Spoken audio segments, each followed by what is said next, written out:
सबसे पहली बात ब्रह्मचारी को यह है कि किसी भी तरह से शास्त्र आज्ञा का उल्लंघन ना होने पाए किसी भी क्षेत्र पे। जैसे स्वाभाविक आकर्षण होता है पुरुष शरीर का स्त्री शरीर में, स्त्री शरीर का पुरुष शरीर में, और इस आकर्षण में यदि हम नजदीकीपन बनाए तो हम ब्रह्मचारी नहीं रह सकते हैं। जैसे किसी किसी के अन्य भी आकर्षण है, तो हमको अपनी मनोवृत्ति को देखना चाहिए कि काम संबंधी आकर्षण किधर है और उस दिशा से बचना चाहिए। क्योंकि ब्रह्मचर्य एक ऐसी अमोघ वस्तु है कि जो चिंतन मात्र से भी नष्ट हो सकती है।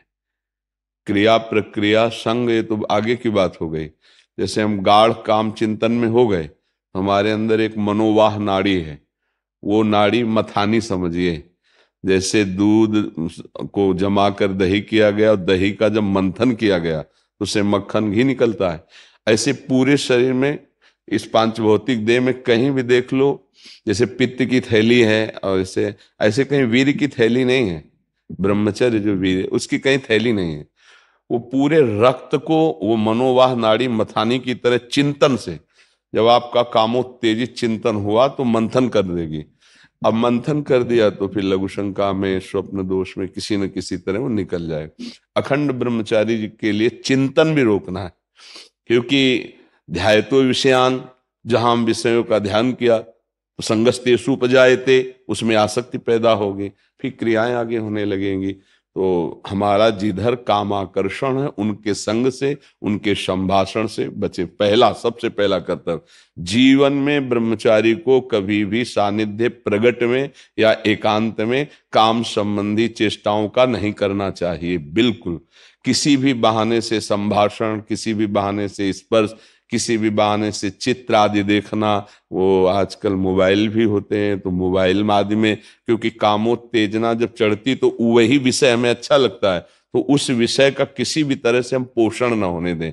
ये पक्की जीवन की बात समझ ले। अगर ब्रह्मचर्य रहना है तो विपरीत आकर्षण जो हो रहा है उससे हमें दूरी बना के रहना। अगर तनिक भी सिद्धि कोई दिखाए तो गिर ही जाएगा, वो भ्रष्ट ही हो जाएगा।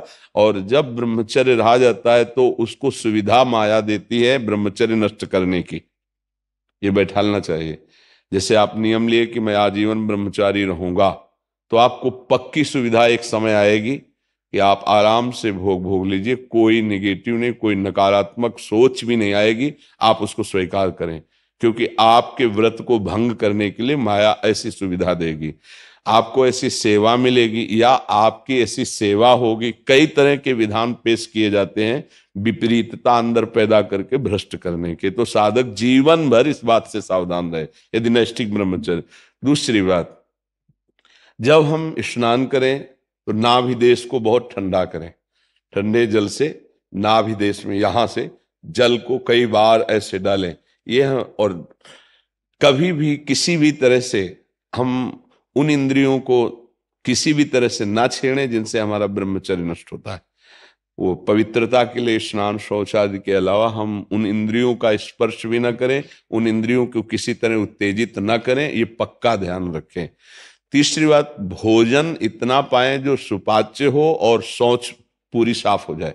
अगर कब्ज रहेगा तो फिर हमारा ब्रह्मचर्य नष्ट होने की संभावना रहती है। जिसके बहुत कब्जियत बनी रहती है, तो ब्रह्मचर्य क्या है, घी समझो, वो उसको उचित आहार विहार से संयम में किया जाता है। और ब्रह्मचर्य को पुष्ट रखने के लिए कम से कम 48 मिनट बिना हिले डुले पद्मासन और सिद्धासन का अभ्यास करना चाहिए, मेरुदंड सीधी करके। पद्मासन लगाना जानते हो? सिद्धासन लगाना जानते हो? सिद्धासन अभी तो ऐसे नहीं बताया जा सकता ना, क्योंकि वो क्रिया है उसमें। गुदा द्वार और मूत्रेंद्रीय द्वार के बीच की जगह में बाएं पैर की एड़ी होनी चाहिए और मूत्रेंद्रीय के ऊपर दाहिने पैर की एड़ी ऐसे आती है, तब वो ऐसे सिद्धासन ऐसे होता है। ऐसे 48 मिनट बिना हिले डुले सिद्धासन और पद्मासन का अभ्यास करे, आहार शुद्ध रखे, तो ब्रह्मचर्य ऊर्ध्वरेता होता है। जो ब्रह्मचारी है उसका ऊर्ध्वगामी वीर हो जाता है, फिर वो अधोगामी नहीं होगा। यदि अधोगामी शुरू हो गया है तो ऊर्ध्वगामी करने में बहुत कष्टप्रद। अभी आपकी नवीन अवस्था है, बहुत बढ़िया अवसर है जीवन को ब्रह्ममय बनाने का।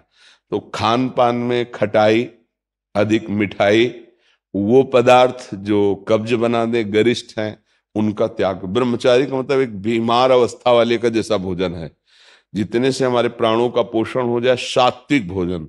अब होटलों का भोजन खावे, खूब मिठाइयाँ खावे, सोचे ब्रह्मचारी रह जाए तो असंभव है। हाँ, मीठा आदि कभी थोड़ा लघु मात्रा में, खटाई तो बिल्कुल त्याज्य है, बासी अन्न त्याज्य है, अपवित्र स्थिति में बनाए गए अन्न का त्याग है। तब हमारा विचार शुद्ध होगा, तब सच्चा ब्रह्मचर्य है हर इंद्री का। वाणी का ब्रह्मचर्य व्यर्थ का बकवास नहीं, भगवत चिंतन, हितकर मधुकर वाणी। नेत्रेंद्रिय का ब्रह्मचर्य सब में भगवत भाव देखना, कहीं कोई काम आदि की चेष्टा को ना देखना।